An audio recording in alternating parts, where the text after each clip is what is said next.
Have you ever noticed how a simple sentence, barely a whisper, can linger in your mind for hours or even days without you realizing it? Imagine this, you're lying in bed at night, eyes wide open, thinking about something someone said earlier. Maybe it was innocent, a joke, a casual comment, but somehow it feels different now, more pointed, more insidious. That's the quiet mind trap at work.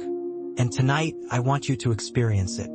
Not in a threatening way, but in a way that will make you question how fragile your own thoughts can be. Let me take you to a story. Picture a man named David. David wasn't special in any extraordinary sense. He wasn't a genius, nor was he unusually weak. He was average. But what set David apart was how easily his mind could be shaped by small, seemingly harmless words. One evening, a colleague, let's call her Clara, said something offhand during a meeting. "I don't know if that's really your strength." The words were quiet, almost lost in the hum of the office, but David heard them. And over the next few days, those words grew. They started as a tiny seed in the back of his mind. Then, without him noticing, they became a storm. Have you ever had that happen to you? Something tiny, something almost invisible, sneaks into your mind and quietly takes root. You tell yourself it's nothing, but then doubts start creeping in. Am I really good at this? Do they really mean that? The seed has done its job. It has reprogrammed your attention, your perception, your reality. This isn't just storytelling. It's science. Psychologists call this the power of suggestion. In David's case, Clara's innocent sentence began to dictate his actions. He hesitated before presenting ideas. He second-guessed decisions he would have made confidently before. By the end of the week, he felt smaller, weaker, less certain. Not because Clara had overtly attacked him, but because words had quietly trapped him in his own mind. Now pause for a moment. Think about the last time someone said something small to you. Maybe a comment from a friend, a coworker, or even a stranger. Did it bother you more than it should have? Chances are it planted a tiny seed. And here's the frightening part. You might not even notice it. Your brain does the work for you. It takes the suggestion, rewrites your self-perception, and even alters how you remember events. Let me show you exactly how this happens. There's a concept called cognitive priming. Imagine your mind as a blank canvas. Every word, every image, every sound subtly brushes onto it. If someone whispers, "You might fail," your subconscious paints a faint shadow of doubt across that canvas. At first, you barely see it, but the more you hear similar whispers, the darker the shadow becomes, until it starts to influence your behavior. You start avoiding challenges, doubting your own instincts, and constantly checking yourself. In other words, your reality, what you think, feel, and do, can be shaped by nothing more than quiet words. David didn't realize this was happening. Each time Clara made a comment, he nodded politely, laughed nervously, and filed the words away in the quiet corners of his mind. But the trap was already set. By the time he tried to stand up for himself, his own thoughts had betrayed him. He convinced himself that he wasn't capable, that his ideas weren't good enough, that perhaps the world was just too much for him. And all because of subtle words, barely audible, easily dismissed, but devastatingly effective. You might be thinking, "I'm stronger than that. I wouldn't let a single comment affect me." That's what everyone thinks, until they experience the trap themselves. Because here's the secret. It isn't about strength. It's about invisibility. Subtle influence works because it doesn't trigger your defenses. Loud attacks make you fight back. Whispers make you comply quietly, without realizing it. Let me bring this closer to home. Think about your daily life. How many times have you received a text, a comment, or an email that seemed harmless, but later gnawed at your confidence? Perhaps it was your boss suggesting, "Maybe you should rethink your approach." Perhaps it was a friend laughing at your idea. "That's interesting." Maybe it was a stranger online saying, "You don't really understand this, do you?" Tiny words, tiny nudges, but if repeated, they become invisible chains, and soon your mind feels like a cage you can't escape. Here's where it gets darker. Words are not just tools, they are weapons if wielded with intent. For instance, If someone repeatedly tells you that a memory didn't happen the way you remember it, your brain can actually rewrite the memory. You begin to doubt your own experiences, your own judgment, your own sanity. And the terrifying part? It feels like it's coming from within your own thoughts, but it was planted externally. Back to David. One night, he stayed late at the office, reviewing a presentation he would deliver the next day. Each slide, each bullet point seemed wrong. His mind whispered, "You're not good enough. People will laugh." And then Clara's voice echoed, "I don't know if that's really your strength." He started rearranging slides, deleting points, changing phrasing. Hours passed, and the final presentation was a shadow of what he had initially created. Later, his boss praised the work, but the sense of accomplishment didn't last, because the quiet mind trap had already done its work. David's confidence, once robust, was now fractured. Now imagine this: you are David, or maybe you already are without realizing it. Every day, subtle words brush against your mind, shaping your reality, molding your self-perception. Maybe it's a friend, a colleague, a partner, or maybe it's an entire culture, feeding tiny whispers that tell you who you should be, what you should want, what you should fear. And like David, you can fight, but not easily, because the influence is invisible. It hides in the gaps between words, in the pauses, in the things left unsaid. Let's make this even more personal. Picture your morning routine. You wake up, check your phone, scroll through messages or social media. A friend posts something subtly judgmental. A news headline hints that you're not keeping up. Maybe an ad suggests your life isn't complete without some product or lifestyle. Each small nudge whispers, "You're not enough." Tiny, seemingly harmless, but each one scratches at the canvas of your mind. By the end of the day, your thoughts are no longer entirely your own. They're colored by dozens of subtle suggestions you didn't consciously register. This is why the quiet mind trap is so powerful. Not because it's loud, not because it's violent, not because it's overt, but because it's stealthy. It doesn't knock down your door. It slides under the door while you sleep. It doesn't scream at you. It whispers when you're alone. And the most frightening part? You can only notice it when it's already shaping your thoughts, your decisions, your life. So how do you defend yourself? Recognize the whispers, the tiny nudges, the casual comments that gnaw at your confidence. Question them, test them, ask yourself, is this really true? Or is it a seed someone else planted in my mind? It's not easy. The human brain is designed to absorb subtle influence. Resisting it takes effort, mindfulness, and a kind of inner vigilance that most people never cultivate. Before we move forward, let me leave you with a chilling thought. The quiet mind trap doesn't just exist in stories, it exists in your reality. Right now, as you're listening, your subconscious is processing every word, every image, every subtle cue. Some of these cues might empower you, some might challenge you, and some might already be reshaping the way you see yourself. By the end of this video, you might start noticing those whispers more clearly. You might begin to see where your thoughts are truly your own, and where they've been influenced by forces so subtle, you didn't even realize they existed. The mind is a battlefield, and the quiet mind trap is one of its deadliest weapons, silent, patient, and devastatingly effective. David learned it the hard way. The question is, will you notice it before it shapes you? Imagine waking up one morning to a world that feels familiar, yet subtly different. Your friends are still around, your family hasn't changed, but somehow, you feel more alone than ever. You don't know why. Maybe it's the way conversations feel forced, the way laughter seems distant, the way you hesitate to speak your own thoughts. You think, maybe it's me, maybe I'm overreacting, but the truth is far more unsettling. You are being isolated, gently, invisibly, without realizing it, and your mind is already beginning to bend. Let me tell you about Sophie. She wasn't anyone extraordinary either, just an ordinary woman with a normal job, a circle of friends, and a life that seemed fine on the surface. But Sophie started noticing small things.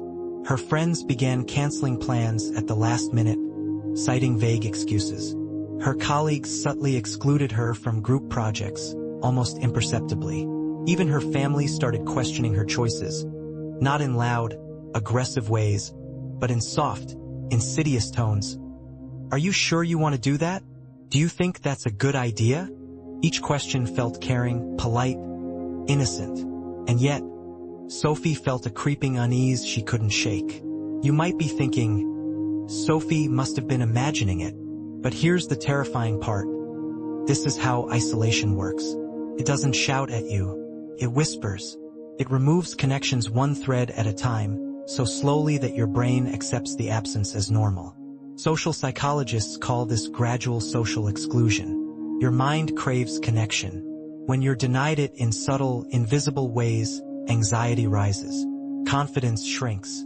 Decisions that once felt natural begin to feel heavy, risky, even dangerous. Now picture this happening to you. You wake up, pick up your phone, and scroll through messages. A group chat once filled with jokes and plans now sits eerily silent. One friend responds, but only briefly, and their tone feels distracted. Another friend seems busy, always too occupied to meet. You start asking yourself, am I doing something wrong? Did I say something? Each pause, each cancellation, each tiny omission is a chain wrapping around your mind. You begin to isolate yourself voluntarily, even when no one explicitly told you to. This is the brilliance and danger of psychological isolation. It doesn't need force or overt cruelty. It works because it hijacks your natural instincts. Your brain interprets distance as threat. Your mind starts generating excuses for others' behavior, but in doing so, it slowly rewires your own actions and beliefs. You stop reaching out. You stop asserting yourself. You begin to shrink. Sophie's story escalated.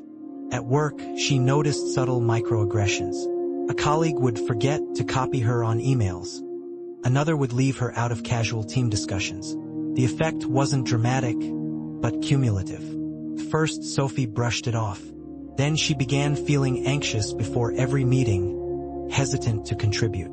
Her ideas, once confident and clear, were now second-guessed before she even spoke. By the time she realized what was happening, she wasn't just being excluded. She was beginning to exclude herself. You might relate to this, perhaps without realizing it. Think about the last time you didn't speak up in a group, even when you had something valuable to say. Maybe someone else had already voiced your thought, or maybe you felt unsure. The reason isn't always obvious.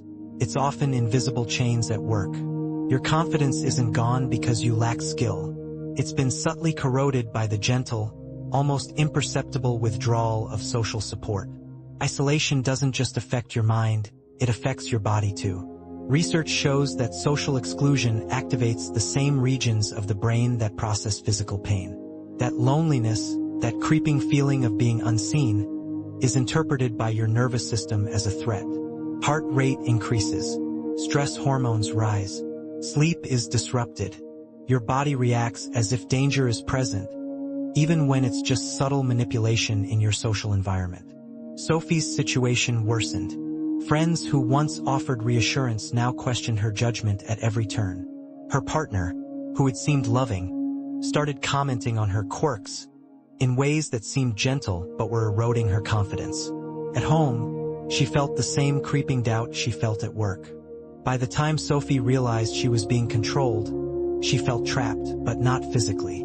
Her chains were invisible, forged by isolation, doubt, and constant micromanipulation. Now, imagine yourself in Sophie's shoes. Every person you trust subtly questions your decisions. Your opinions are brushed aside. Invitations dwindle. Compliments are rare. The world doesn't shout at you. It whispers, nudges, and creates distance.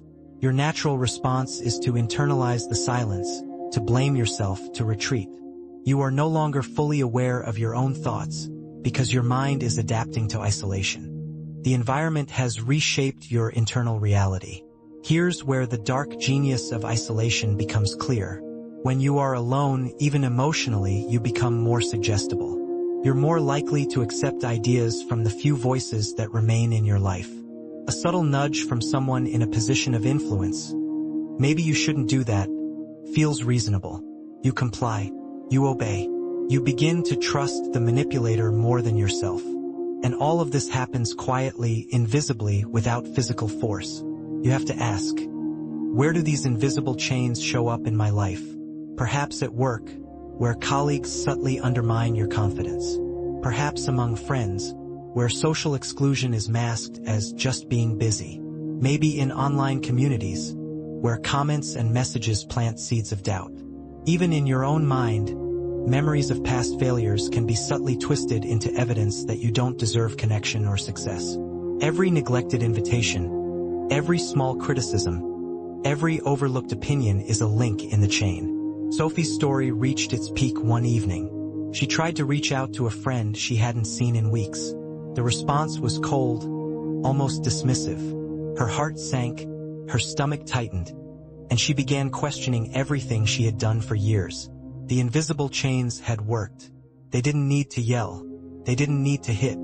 They had simply eroded her confidence, drained her energy, and isolated her from her natural support system. Now, here's the terrifying truth. This isn't unique to Sophie. Many of us experience invisible isolation in subtle ways every day. And the danger isn't just loneliness, it's control. When people isolate you, even subtly, they gain the power to shape your behavior, your decisions, and your beliefs. Your mind becomes more pliable, more obedient, more predictable. Your independence quietly erodes, one whispered absence at a time. Understand that isolation is not always obvious. It's slow, gradual, and often disguised as normal life. Once you see the chains, you can start breaking them. Reach out, speak up, rebuild connections intentionally. Surround yourself with voices that strengthen, not weaken, your mind. Sophie eventually began to notice. She sought connections with people who truly supported her. She reclaimed her voice at work, slowly asserting herself despite microaggressions. She rebuilt her confidence piece by piece. The chains didn't vanish overnight, but recognizing their existence gave her the chance to fight. And now, the question for you is, how many invisible chains surround your own life? Are you quietly isolated without realizing it? Are subtle manipulations shaping your decisions, thoughts, and perceptions? Close your eyes for a moment. Imagine a shadow flickering at the edge of your vision. You know it's there, but you can't quite see it. You tell yourself it's nothing, yet somehow it lingers, shaping the way you move, the way you breathe, the way you think. This is what it feels like when suggestion begins to work its quiet magic on your mind. Subtle, invisible, almost imperceptible, but powerful enough to bend your thoughts and reshape your reality. Let me tell you a story. A man named Ethan lived a life that, on the surface, seemed normal. He had a job, friends, and routines that gave him comfort. But Ethan was exceptionally sensitive to suggestion. He noticed patterns, picked up on social cues, and was eager to please. One evening, he met someone new. Let's call her Lila. Lila wasn't overtly controlling or cruel. She didn't raise her voice or issue commands.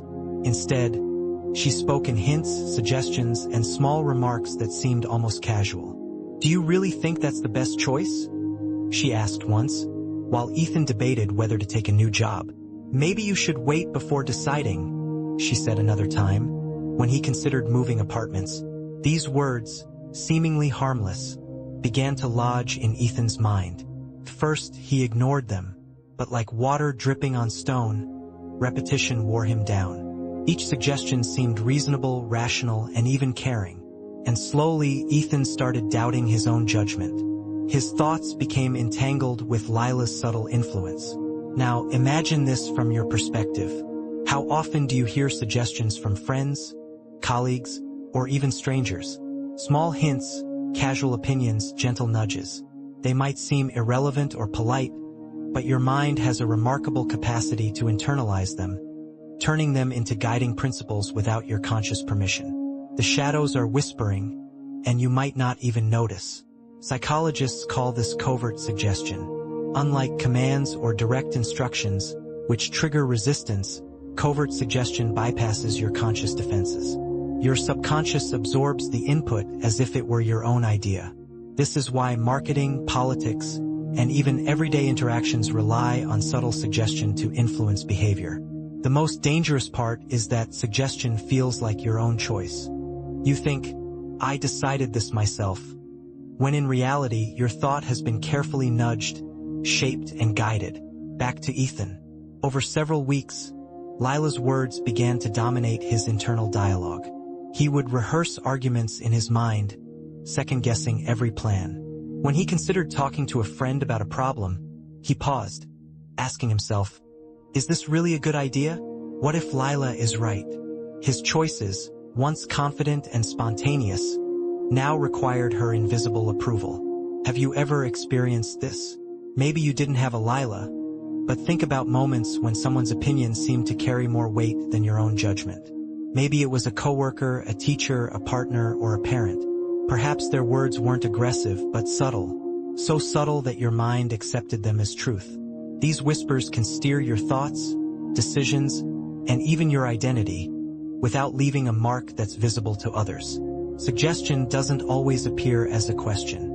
Sometimes it manifests as storytelling. Imagine a friend recounting an event, their version slightly distorted. You listen and begin to see the world through their perspective, assuming it's accurate. Over time, repeated narratives reshape your memory, your beliefs, and even your self-image.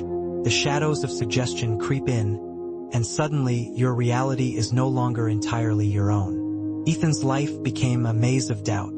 Decisions about work, money, relationships, even hobbies were now filtered through the whispers he had internalized. One evening, he wanted to sign up for a course he'd dreamed of for years. But Lila's voice echoed, "Are you sure? Maybe it's not the right time." Hours passed. He didn't sign up. The opportunity faded, and Ethan felt a strange mix of relief and disappointment. Relief because he had avoided a risk. Disappointment because he had denied himself something he truly wanted. Here's where it gets more insidious. Suggestion can exploit your fears and insecurities. It doesn't need to be overtly manipulative. A carefully placed word can amplify doubt, anxiety, and hesitation. Your mind becomes a playground for the whispering shadows. They know your weaknesses, your desires, your blind spots, and they nudge you gently toward choices that feel natural, but are actually influenced. Now, let's make this personal. Think about the last time you hesitated, questioned yourself, or deferred to someone else's opinion, even when you knew what you wanted. Perhaps it was a simple choice like what to eat or something more significant like a career decision. Consider whether your hesitation was entirely your own, or if subtle suggestions from others played a role. The shadows are always present, weaving into your thoughts, reshaping your decisions. Ethan's story escalated further. One night, he planned to meet an old friend he hadn't seen in months. Lila casually mentioned, "Maybe they're busy. You wouldn't want to bother them." Ethan paused. Doubt crept in. He imagined rejection, imagined being judged. He canceled the meeting. The next day, he regretted it, but the whisper lingered, "You made the right choice." In reality, the choice was guided, manipulated, and reshaped by suggestion. His life had subtly shifted in alignment with someone else's influence. You might think, "I would notice this happening to me." But the brilliance of suggestion is that it doesn't feel like manipulation. You internalize the guidance as if it were self-originated. You trust your own mind, even as the whispers guide you toward paths you might not have chosen independently. So how do you recognize the shadows?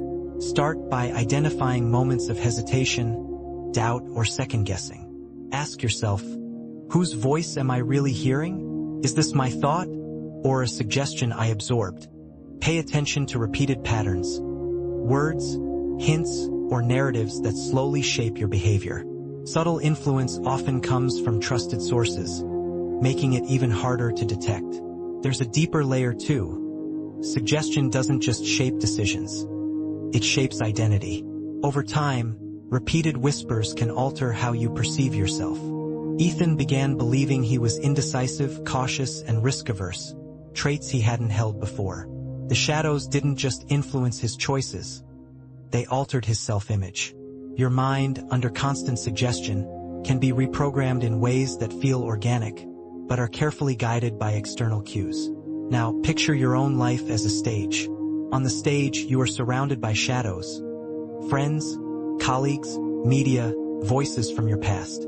They whisper, hint, suggest, and nudge, sometimes subtly, sometimes repeatedly. Every decision, Every hesitation, every doubt can be traced to these whispers. The question is, which voices are shaping your mind and which are truly yours? Ethan eventually recognized the influence. It wasn't dramatic. There were no sudden revelations, no confrontations. He simply started questioning the whispers, testing his instincts, and asserting his own judgment. Took courage, persistence, and mindfulness. The shadows didn't disappear, they still existed, but he learned to walk among them without being bent entirely to their will. Now, consider your own life. How many shadows linger at the edges of your thoughts? How often do you defer, hesitate, or doubt without realizing why? Suggestion is everywhere. It's subtle, it's quiet, feels normal, and that's exactly why it's so powerful. The whispering shadows are patient. They don't rush. They creep into your mind over time, shaping your perceptions, decisions, and even your identity. The good news? Awareness breaks the spell. Once you recognize the whispers, you can reclaim your thoughts. You can decide consciously, act intentionally, and rebuild a mind that is truly your own. So, take a moment, breathe, and ask yourself, which of my thoughts are mine, and which are echoes of someone else's whisper?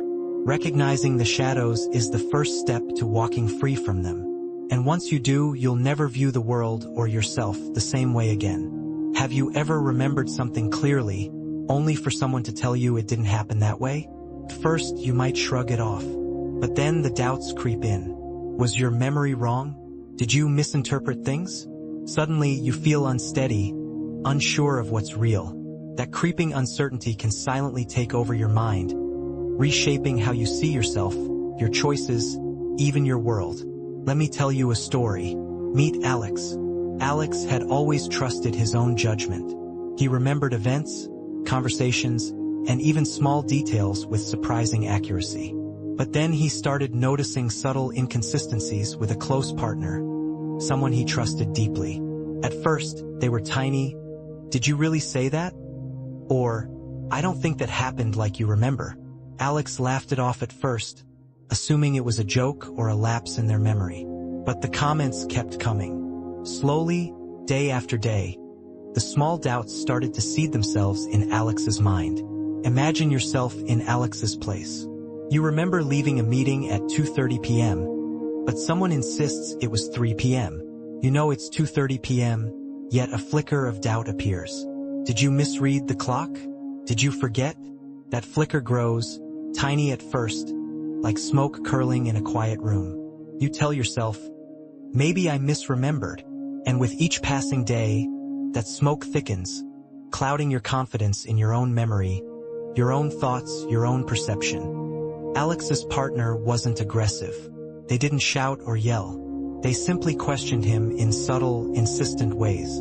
A sentence here, a hint there, a small contradiction just enough to make him pause.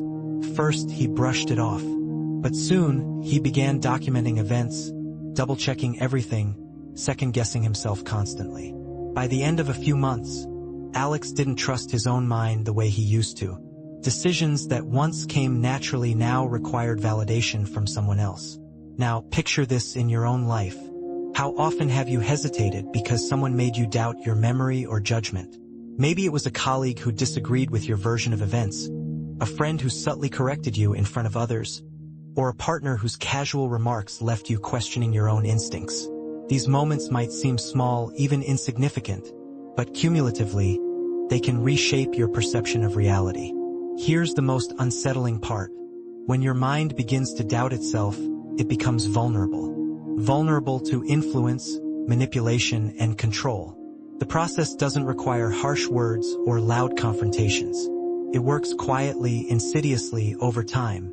The target, the person experiencing the doubts, doesn't usually realize what's happening until the grip is already in place. Alex's story escalated in ways he hadn't anticipated. One evening, he recounted a conversation with a friend. His partner interjected, "I don't think that's what they said at all." Alex paused. He remembered it clearly, yet the pause lingered.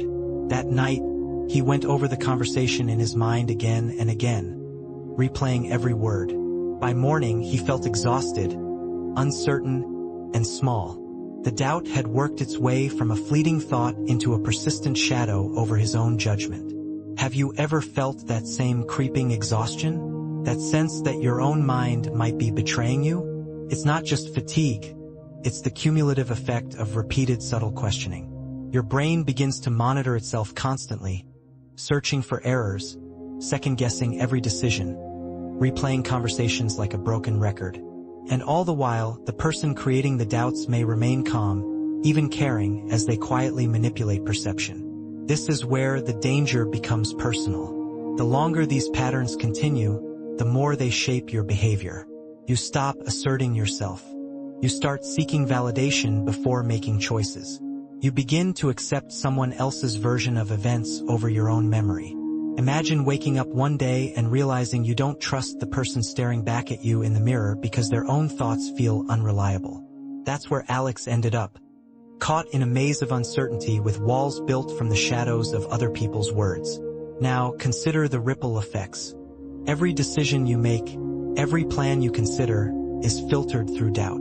You might delay projects, avoid confrontations, or second-guess relationships because the anchor of your own judgment has been quietly loosened. The effect is cumulative.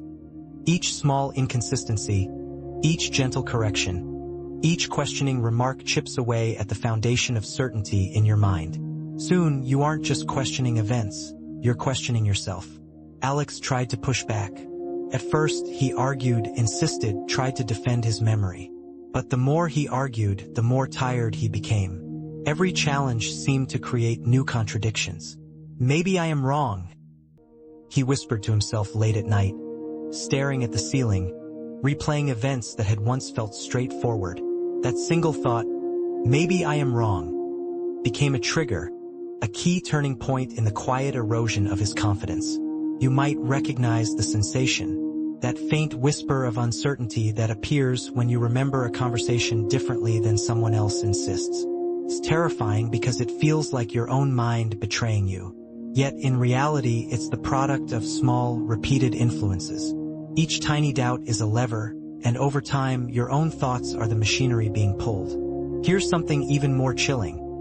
Once doubt has taken root, it doesn't just affect memory or perception. It begins to influence behavior, emotions, and identity. Alex, for example, stopped volunteering for team projects at work. He avoided personal conversations with friends. He hesitated before making any significant decisions. The pattern was subtle. He appeared normal to others, but internally, he was confined by a landscape of uncertainty, questioning everything he thought he knew. Now, let's bring this closer to you. Think about situations where you felt unsure of your own judgment. Maybe it's a professional scenario, a personal relationship, or even casual interactions with friends. Ask yourself, how often have you deferred your decisions to others because you weren't confident in your own memory, your own logic, your own intuition? That creeping uncertainty doesn't come from nowhere. It's cultivated over time, often by someone who has learned how to gently bend perception without confrontation. The real danger isn't just the doubt itself. It's the pattern. Each moment of questioning creates a feedback loop. Your brain begins to anticipate contradiction, insecurity, and correction. It rehearses mistakes before they happen. It seeks validation constantly. The world begins to feel unreliable, not because reality has changed, but because your mind has been subtly rewritten. Alex eventually found clarity, but it took awareness, reflection, and intentional action. He started documenting events, trusting objective evidence, and testing his own judgment before accepting external input. He began distinguishing between true uncertainty and planted doubt. The process was slow, exhausting, and mentally taxing, but necessary. And now, the question for you: how many moments in your life have made you question yourself unnecessarily? How many decisions have been deferred? How often have you doubted your memory, your instincts, your own eyes? Recognizing the pattern is the first step toward reclaiming your mind. Once you see it, you can begin to rebuild confidence, trust your judgment, and navigate the world without surrendering your perception to others. The mind is a delicate ecosystem. Tiny seeds of doubt can grow into forests of uncertainty if left unchecked. By understanding how subtle questioning works, By seeing the invisible patterns in your own life, you reclaim control. You stop allowing shadows to dictate your reality.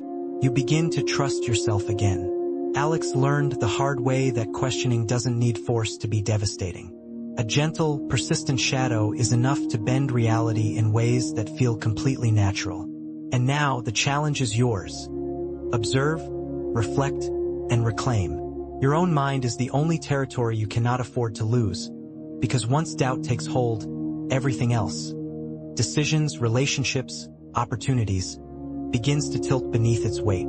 Close your eyes for a moment and picture this.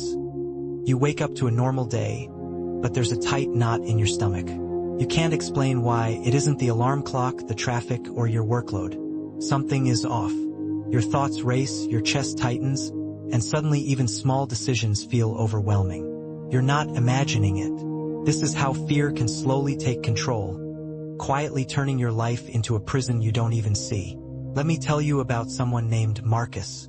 Marcus had always been cautious, but he wasn't afraid to try new things. He had ambitions, hobbies, and friends who encouraged him. Then, one day, he started working with a new manager. Someone whose praise was rare but whose criticisms were subtle, calculated, and persistent. "Are you sure you can handle this?" the manager asked one morning. "Maybe you should be careful with this project," they added another day. At first, Marcus dismissed these comments as routine advice. But over weeks, the small hints began to accumulate, like drops of water slowly eroding stone. Each remark planted seeds of fear in his mind. Fear of failure, fear of embarrassment, fear of being judged. Decisions that were once simple, sending an email, presenting an idea, now felt like walking a tightrope over a pit. One misstep could spell disaster. Imagine yourself in Marcus's shoes. You want to speak up in a meeting, but your chest tightens. You want to try something new, but doubt whispers in your ear. What if you fail? What if people laugh? The voice isn't shouting. It's quiet, insidious, and persuasive. It takes root in the subtle tension in your body, the racing in your thoughts, and suddenly your mind becomes a cage. This is the frightening power of fear when it's used intentionally. It doesn't need to be obvious. You don't need loud threats or aggressive behavior. Just enough hesitation, doubt, and subtle criticism can gradually convince someone that stepping outside their comfort zone is dangerous, even reckless. Marcus's manager never yelled at him or forced him to do anything. The chain was built with small moments of anxiety that grew until Marcus's decisions were dictated by fear instead of ambition. Have you ever noticed how fear can sneak into everyday life? Maybe a friend tells you, "Are you sure you want to do that?" Maybe a colleague hints that taking initiative could backfire. Maybe society whispers that certain choices are risky or inappropriate. Tiny words, tiny nudges, repeated often enough, can build a prison in your mind. It doesn't lock doors, it locks decisions. It doesn't shout, it whispers. And yet, the effect can be just as powerful as any overt control. Marcus began avoiding opportunities. He declined invitations to speak at small gatherings, postponed projects he was excited about, and even hesitated to call friends when he felt unsure of himself. Each day, the subtle nudges of fear chipped away at his confidence. His ambitions didn't disappear. They were buried under layers of doubt, second-guessing, and invisible anxiety. Now, imagine this in your own life. How often do you avoid something simply because your mind has whispered, "Maybe it's too risky," or "What if it doesn't go well?" That hesitation might feel rational, but sometimes it's fear manipulating you, quietly steering your choices. Every avoided opportunity, every postponed conversation, every moment of self-doubt is another link in a chain you can't see, but one that can dominate your life if left unchecked. Fear can also distort perception. Marcus noticed that even small mistakes seemed catastrophic. A forgotten email, a minor misstep in a project, or a casual disagreement felt like proof that he wasn't capable. The fear didn't just affect actions, it changed how he saw himself. The mind is incredibly suggestible under constant anxiety. Repeated fear convinces you that the world is dangerous, that your judgment is unreliable, and that stepping forward is perilous. Your own thoughts start to betray you. Consider a more personal example. Maybe you've wanted to speak up in a meeting but hesitated. Maybe you've wanted to ask someone out, try a new hobby, or confront a difficult situation, but anxiety held you back. That knot in your stomach, the racing thoughts, the feeling of dread. It's all fear quietly building walls around your potential. You don't see the chains forming, but they are there. Each small avoidance is another link, until the world itself begins to feel like a threatening place. Marcus eventually realized how deeply fear had taken hold. One evening, after a minor mistake at work, he stayed at his desk long after everyone had left, replaying the day in his mind. Every interaction, every decision, every moment felt like evidence of failure. By the end of the night, he felt paralyzed. The fear had not only convinced him to doubt his own abilities, it had convinced him that the only safe option was inaction. The terrifying truth is that this can happen to anyone. Fear is an incredibly effective tool because it hijacks your natural survival instincts. Your brain interprets subtle cues, hesitations, suggestions, mild criticisms as threats. Even when no real danger exists, the body reacts as though it does. Adrenaline rises, heart rate spikes, thoughts race. And when this happens repeatedly, your mind begins to act not in pursuit of opportunity, but in avoidance of potential harm. But there is hope. Recognizing fear is the first step to dismantling its hold. Marcus started small. He acknowledged that some of his hesitation wasn't rational. It was fear shaping his decisions. He documented his successes, reminded himself of times when taking initiative had paid off, and gradually began challenging small anxieties. Each small victory chipped away at the walls fear had built around him. Imagine yourself doing the same. Start with one small action you've avoided. Maybe it's sending an email, making a phone call, or trying a new activity. Notice the anxiety. Feel it in your chest. Then act anyway. Small successes build confidence, break patterns of avoidance, and teach your mind that fear is not a prison, but a signal you can manage. Fear becomes a prison when it is subtle, persistent, and unchecked. It doesn't need a jailer, it creates its own walls, one thought, one hesitation, one tiny suggestion at a time. Marcus learned that once he recognized the pattern, he could reclaim control. But until that recognition, the fear quietly shaped every choice, every interaction, and every perception of himself. Now, ask yourself, how many invisible walls have formed in your life because of subtle fear? How often have you held back, doubted yourself, or avoided risk because your mind whispered, "It's too dangerous"? The answer might surprise you. Fear isn't always obvious, but its chains are real, and the first step to freedom is seeing them. Marcus's journey wasn't fast. It wasn't dramatic. It was quiet, slow, and deliberate. But each small step toward reclaiming his confidence, each tiny act of courage, gradually dismantled the prison that fear had built around him. And now the challenge is yours. Recognize the fear, confront it, and act despite it. Your mind is capable of much more than you realize, but only if you refuse to let subtle anxiety dictate your life. Close your eyes for a moment and picture this. You're alone, sitting in your room, thinking about your day. You review your actions, your words, and your decisions. Normally, self-reflection is a tool for growth. But now, imagine that every thought is twisted, every choice replayed through a lens that amplifies mistakes and ignores victories. Slowly, your mind begins to feel like a courtroom where you are both the defendant and the judge, and the verdict is always critical. Let me tell you a story. Julia had always been introspective. She enjoyed analyzing her choices, understanding why people acted as they did, and improving herself. But over time, her reflections started to feel different. Instead of gaining insight, she felt trapped in loops of doubt. A conversation she had with a friend last week. How did it go? Was she too blunt?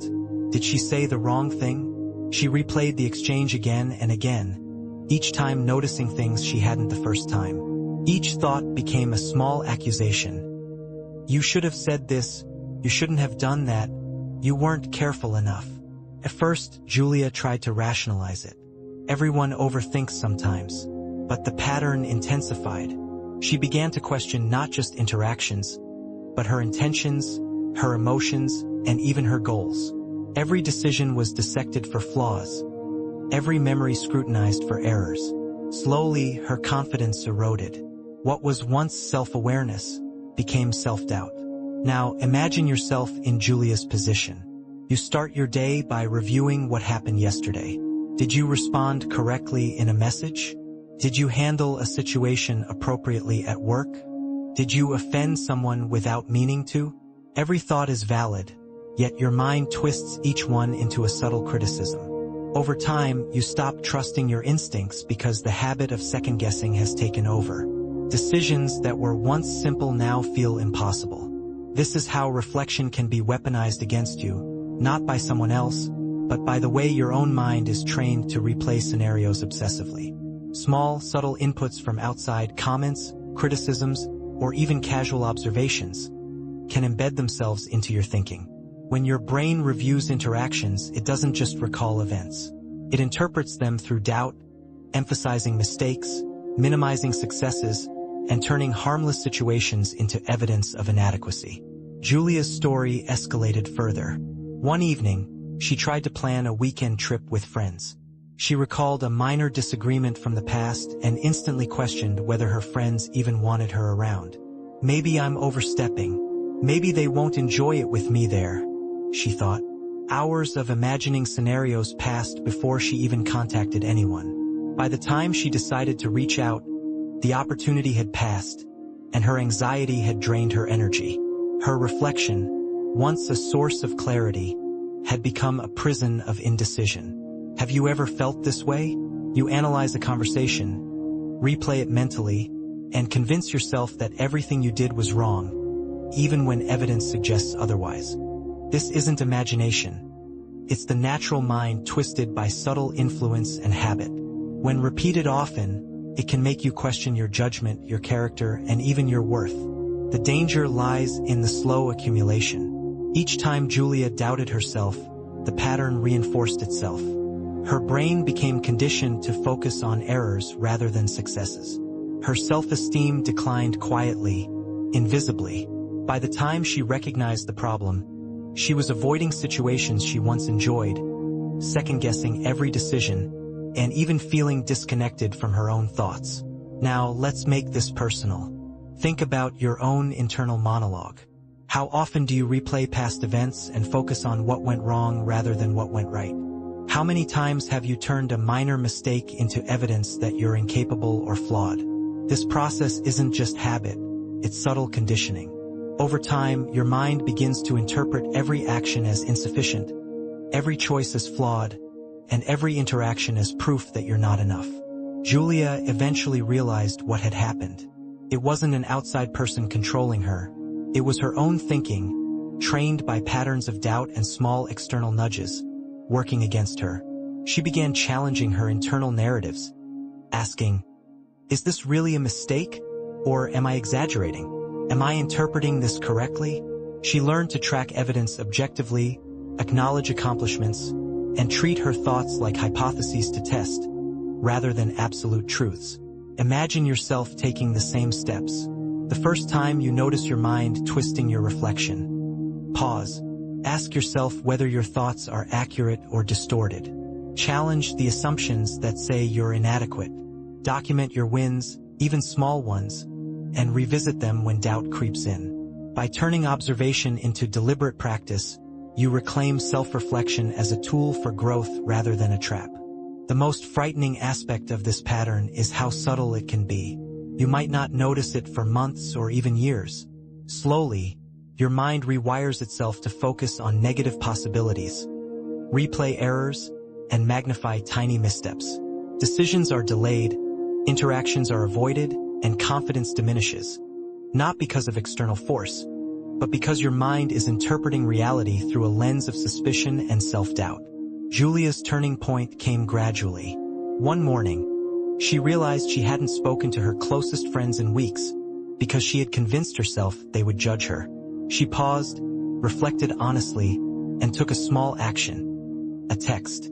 The response was positive, warm, and ordinary, exactly as it had been before her mental trap took hold. But the act of taking control reminded her that her thoughts could be managed. That self-reflection didn't have to be a prison. Now, consider your own life. How many decisions have been delayed, opportunities missed, or relationships strained because your mind replayed events in a distorted way? How often have you believed the worst about yourself, even when evidence suggested otherwise? The pattern is subtle, patient, and persistent, but awareness is the key to breaking it. Turning reflection into a tool against yourself is one of the quietest but most effective ways your mind can be manipulated, often without anyone else touching it. But it can be reversed. By questioning assumptions, verifying memories, and challenging negative interpretations, you reclaim not only your thoughts, but your actions, your confidence, and your life. Julia learned that self-reflection doesn't have to be a weapon. It can be a compass, if she guides it intentionally rather than letting it twist her reality. And now, the challenge is yours. Observe, question, and reclaim the way you reflect. Don't allow subtle distortions to dictate how you see yourself. Your thoughts should illuminate your path, not trap you in shadows of doubt. Imagine this: you're walking into a room, confident and certain about your opinions, your choices, your instincts. Then someone starts asking questions, not in an aggressive way, not yelling, but in a soft, probing, almost playful tone. Each question seems harmless, but soon your certainty begins to waver. One question leads to another. You pause. You hesitate. Your mind begins to spin. And before you realize it, you're doubting what you once knew as truth. Let me introduce you to Liam. Liam was a sharp, independent thinker. He prided himself on analyzing situations logically and making decisions without external influence. But when he started working with a particular mentor, someone who appeared supportive, knowledgeable, and friendly, things began to change. The mentor didn't command him, didn't force opinions, didn't criticize openly. Instead, they asked questions, suggested alternatives, and highlighted small uncertainties in Liam's reasoning. "Are you sure that's the only way to look at this?" the mentor asked once. "Could there be another explanation you're overlooking?" they suggested another day. On the surface, these questions seemed helpful, even intelligent. But the effect was subtle and cumulative. Liam found himself thinking longer, questioning more, and reconsidering decisions he would have once made confidently in minutes. The process wasn't aggressive. It was like a dance, light, intricate, and almost imperceptible. And the result? Liam's mental defenses, the very tools he had relied on to trust his judgment, began to weaken. Now imagine being in Liam's shoes. You're faced with someone skilled in this dance. Every conversation, every suggestion, every question nudges your thinking just enough to create small doubts. Alone, one question wouldn't matter, but repeated over time, the effect compounds.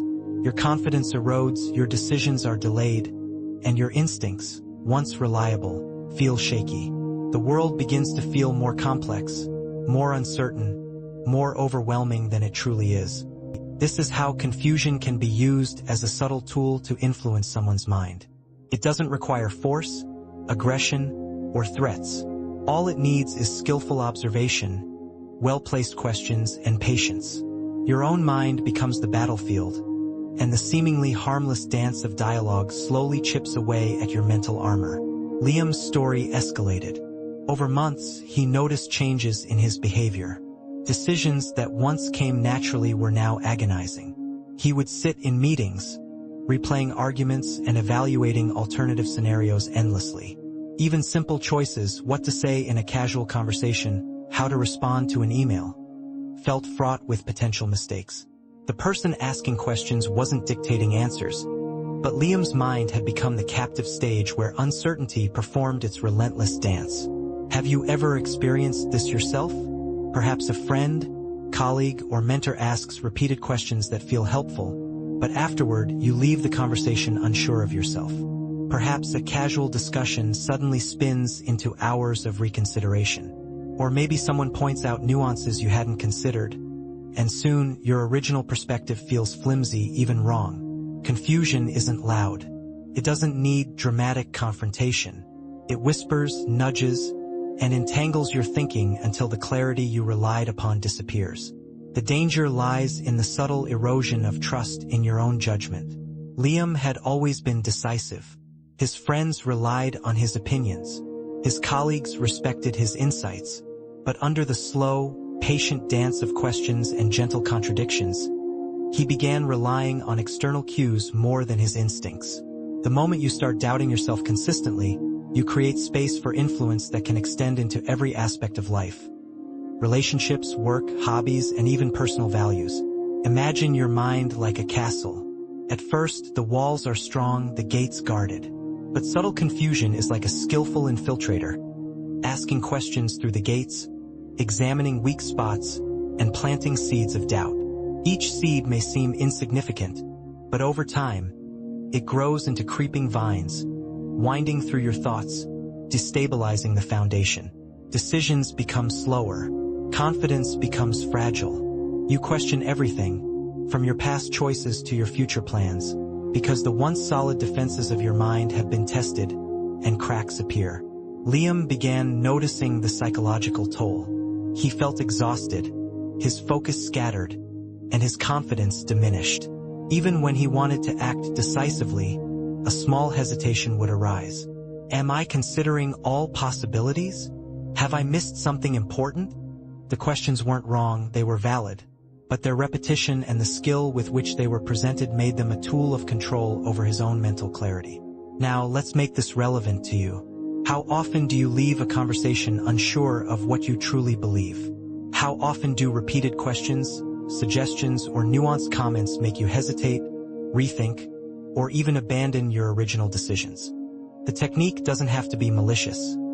It works simply because your mind craves certainty, seeks validation, and naturally reacts to subtle cues.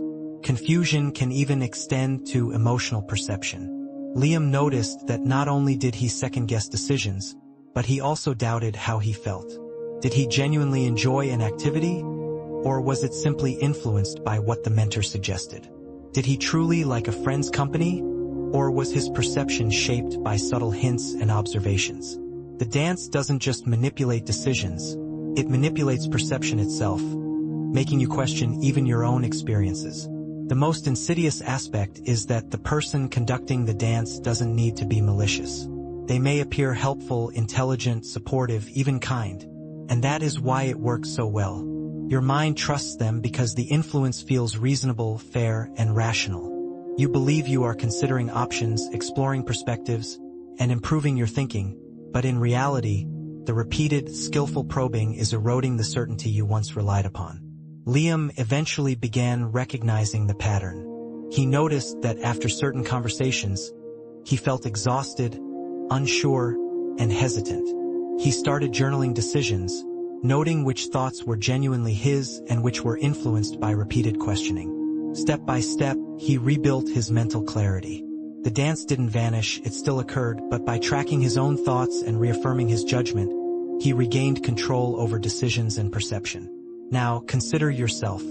How often have subtle questioning, repeated suggestions, or prolonged debates left you doubting your own mind? How often have you felt mentally exhausted after trying to sort through layers of nuance, only to wonder if your instincts were right all along? These are signs that your mental defenses are being tested, sometimes without anyone overtly trying to control you. The key to breaking this invisible influence is deliberate self-validation. Track your thoughts, affirm your conclusions, and recognize when repeated questioning is productive versus manipulative.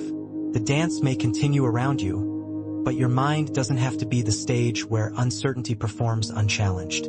Each conscious act of validation strengthens your defenses, allowing you to navigate the world with clarity and confidence. Liam's story serves as a warning and a lesson. Subtle confusion is not always obvious. It doesn't scream, it doesn't confront, it doesn't demand obedience. Instead, it unfolds like a carefully choreographed dance, light, patient, and relentless. It can break mental defenses, erode confidence, and leave even the most independent thinker questioning themselves. But with awareness, vigilance, and intentional reflection, you can regain control. You can step out of the dance, reclaim your certainty, and restore trust in your own mind. The question now is yours. How many times have you been led into uncertainty by subtle, patient questioning? How often has your confidence been tested by repeated, gentle nudges? Recognize the dance, understand its rhythm, and reclaim the clarity you deserve. Your mind is not a puppet stage unless you allow it to be.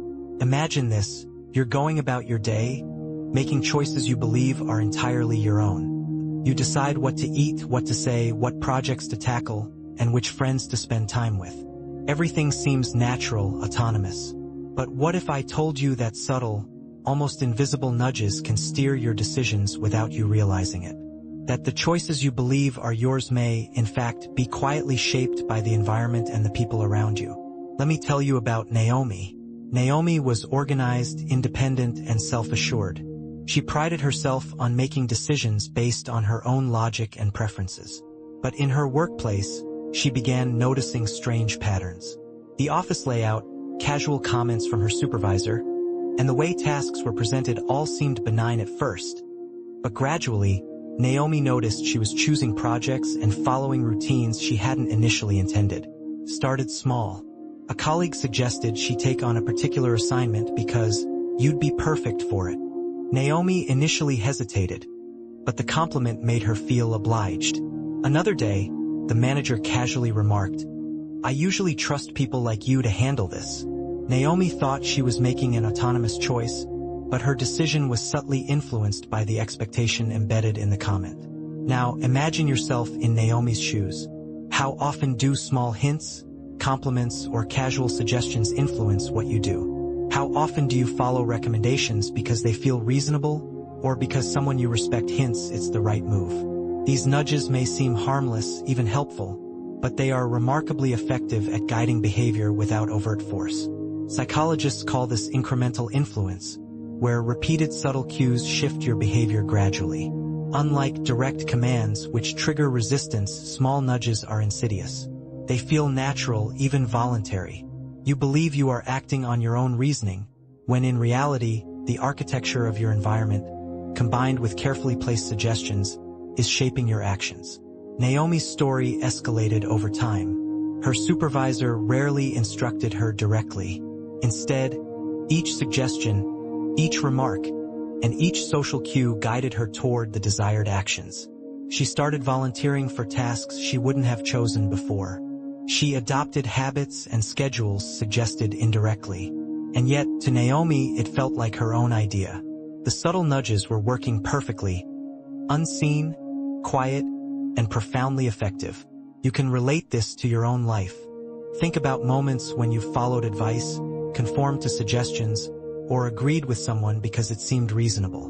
Maybe it was picking a restaurant, buying a product, or taking on a task at work. These moments might feel independent, but look closer. Were there repeated hints, compliments, or expectations subtly guiding your choice? If so, the small nudges have already influenced you. The danger of these nudges lies in repetition. Naomi didn't notice the cumulative effect. A single comment might have seemed harmless. But over weeks and months, the nudges created a pattern. Her actions, once guided purely by her own intentions, became increasingly aligned with the subtle expectations around her. Each nudge reinforced the next, and her mind accepted the pattern as normal behavior. Imagine the broader implications. Every time you accept a suggestion, follow a recommendation, or comply with an expectation without questioning it, you strengthen the pattern. Your autonomy isn't lost in dramatic moments. It erodes quietly, piece by piece, decision by decision. Eventually, behaviors, habits, and even beliefs can be shaped without overt coercion. Naomi's situation extended beyond work. She began noticing that even in personal life, small comments influenced her choices. Friends casually mentioned that she should join a group activity or take a particular route in her daily commute.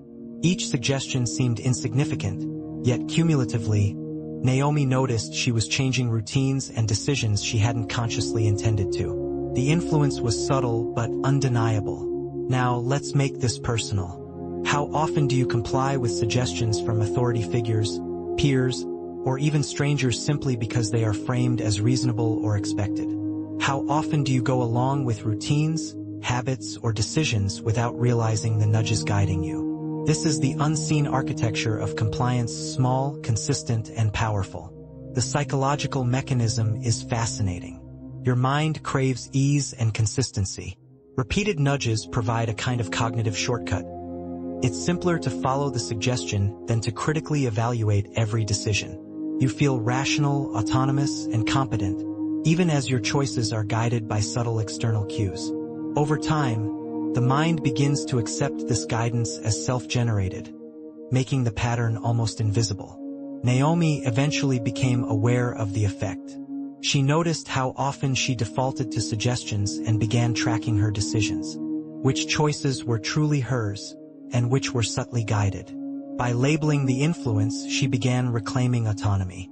She didn't stop listening or accepting advice, but she started pausing, evaluating, and confirming that each action aligned with her genuine intentions. Now, imagine doing the same in your life. Recognize when small nudges are guiding behavior, and intentionally pause to examine your choices. Ask, is this truly what I want to do, or am I following a subtle cue? The act of questioning restores control, turning unseen influence into a conscious decision-making process. The beauty and danger of small nudges is their subtlety. They can create compliance without resistance. They can shape behavior without confrontation. They can even alter self-perception, making you feel like your decisions are fully your own, when in reality, they are guided by invisible currents. Understanding this allows you to reclaim agency and navigate your life intentionally. Naomi's story is both a warning and a lesson. The unseen influence of nudges is everywhere, in workplaces, friendships, family, and society at large. Recognizing it doesn't mean rejecting guidance or ignoring advice. It means observing, questioning, and reclaiming autonomy in every choice, no matter how small. Each decision regained is a brick removed from the subtle cage nudges can create. The challenge now is personal. Look around your own life. Identify moments where small suggestions might have guided decisions. Pause, reflect, decide consciously. The mind is incredibly adaptable and influences everywhere, but so is your ability to resist, question, and reclaim control. Remember, autonomy isn't given. It's maintained through awareness. Each time you pause and choose intentionally, you break the quiet power of unseen nudges. The mind can be steered in subtle ways, but the awareness of the steering restores freedom. Naomi learned it slowly, step by step. You can do the same. Close your eyes for a moment and picture this. The events that shaped your day, your week, your life. Some were joyous, some were challenging. But imagine a subtle pattern running beneath them, quietly shaping the way you think, feel, and act. By now, after everything you've experienced, you may recognize the footprints of manipulation. Not loud, dramatic, or violent, but subtle, persistent, and quietly profound. And the effects are often invisible, leaving scars that linger long after the moments have passed. Let me tell you about Elena. Elena had always been independent and self-reliant. She trusted her instincts and believed in her ability to make decisions. But over time, she experienced a series of subtle influences.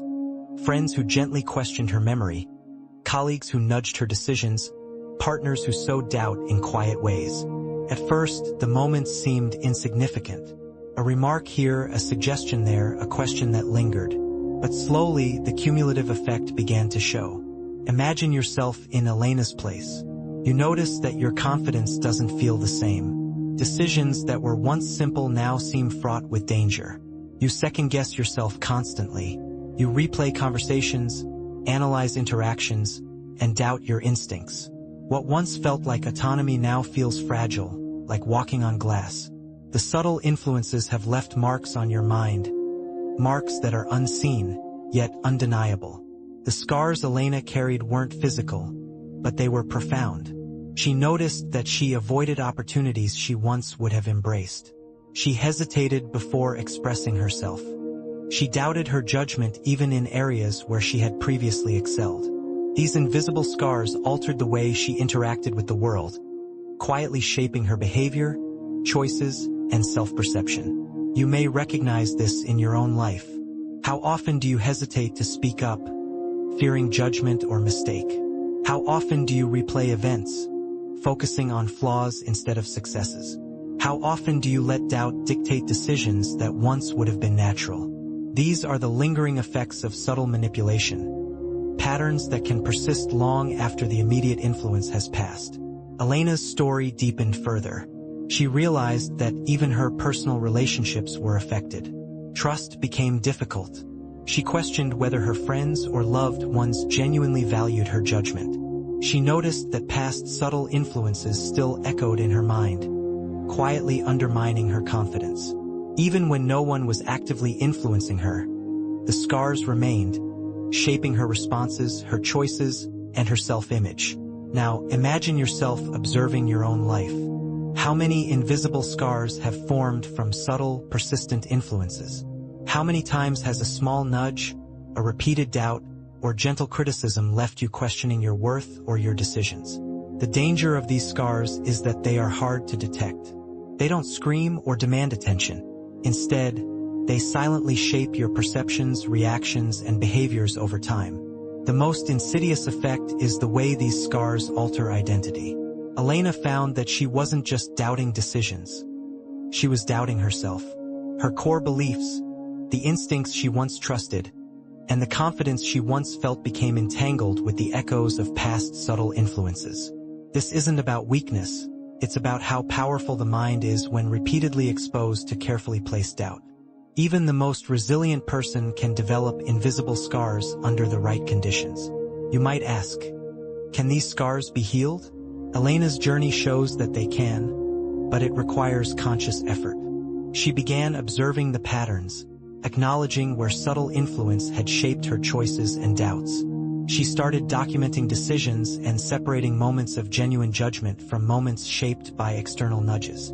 This deliberate awareness allowed her to rebuild trust in her own mind. Imagine yourself doing the same. Reflect on decisions and behaviors that feel uncertain or overly cautious. Ask yourself, which choices were truly mine and which were shaped by subtle influence? Document successes, reinforce positive experiences, and take deliberate steps to reclaim autonomy. Healing invisible scars is not about erasing the past. It's about reclaiming control in the present and restoring confidence for the future. Elena also discovered the importance of boundaries. She learned to recognize when external influences were creeping into her decisions and when she needed to pause, reflect, and assert her autonomy.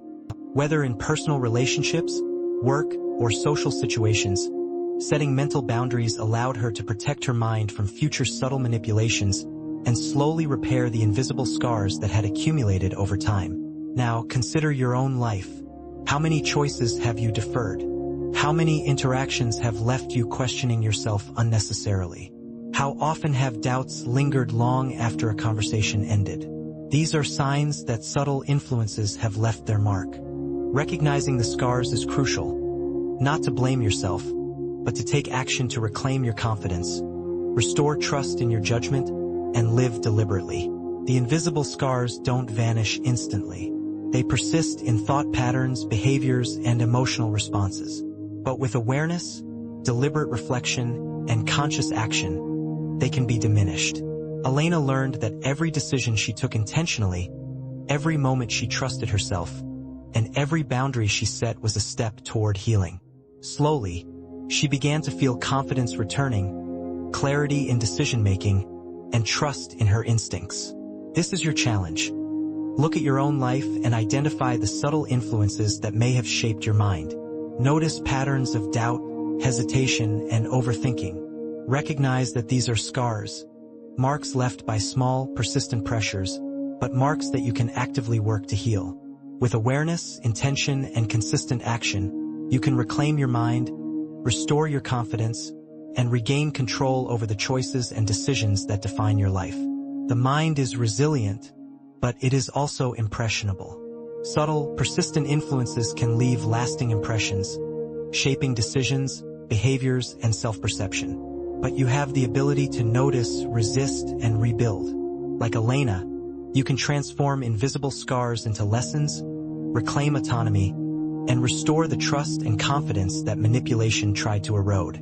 Ultimately, the invisible scars remind us that psychological manipulation, quiet, subtle, and patient, can leave deep, enduring marks. Yet, awareness and deliberate action can heal them.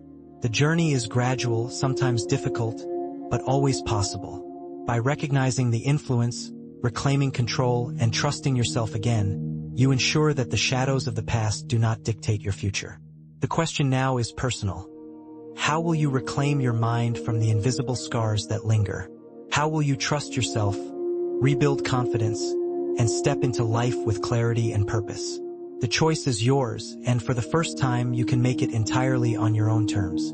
As you reflect on everything you've just experienced, the whispers, the doubts, the subtle nudges, ask yourself, how often have your decisions, your thoughts, or even your confidence been quietly shaped by forces you didn't notice? Now it's your turn to reclaim control. Start observing, questioning, and trusting yourself. Every choice you make intentionally is a victory over the invisible influence that tries to hold you back. If this story resonated with you, and you want to uncover more hidden patterns that shape human behavior, make sure to hit that subscribe button and turn on notifications. Here, we explore the hidden mechanics of the mind, the secrets of influence, and the tools you need to protect your thoughts, your choices, and your life. And before you go, take a moment to reflect on one small decision today. Did you make it entirely for yourself, or did someone else's shadow guide it? Comment below with your experience, because awareness is the first step to freedom. The mind is powerful, but only when you truly own it.